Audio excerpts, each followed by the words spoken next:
Aussitôt décidé au cours de sa session extraordinaire de prendre les contacts avec les forces politiques et sociales pour les ramener autour des valeurs sacrées de la République, le CENSA est passé à l'action. La délégation conduite par son président Joseph Olenga Nkoy a fait le déplacement ce mercredi 16 novembre de l'hôtel Faden House pour rencontrer le président de l'ECD, Martin Fayulu Madidi. Sur la sellette, l'agression de la RDC par le Rwanda via le M23. Il ressort de leurs entretiens que Martin Fayulu est prêt à rencontrer le président Félix Antoine Tshisekedi pour aborder rien que cette question sécuritaire. Patriotisme oblige. À des hommes, il n'y a pas de résurrection. Donc je pense que ce qui est fondamental est que nous sommes venus parler de la République démocratique du Congo. Vous connaissez ce qui se passe aujourd'hui dans notre pays, le Congo de Lumumba, de Kasavubu, de Kimbangu, le Congo de Tshisekedi et le Congo de tout le monde. Nous sommes aujourd'hui un peuple humilié, continuellement humilié. Moi je crois qu'à un moment donné de l'histoire, il faut aller avec tous les citoyens, leurs fils et filles du pays, pour voir ensemble, comme nous l'avons toujours dit,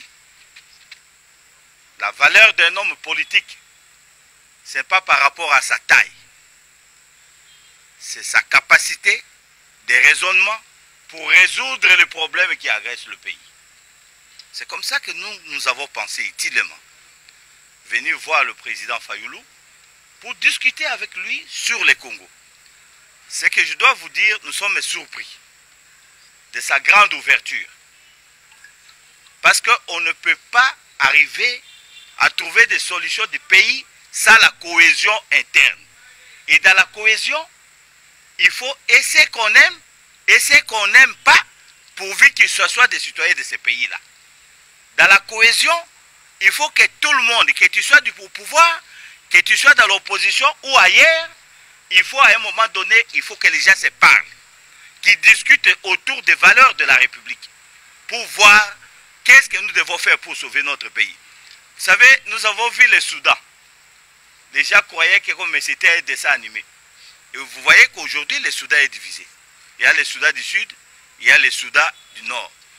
Vous avez vu la Yougoslavie, comme d'autres pays ici en Afrique, qui ont le même menace que nous, comme Lumumba le disait dans son discours des années 60, que l'Afrique et le Congo ont un destin commun, inévitablement lié.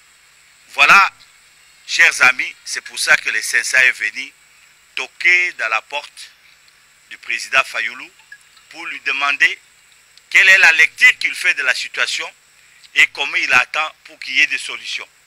Il nous a donné une très grande ouverture.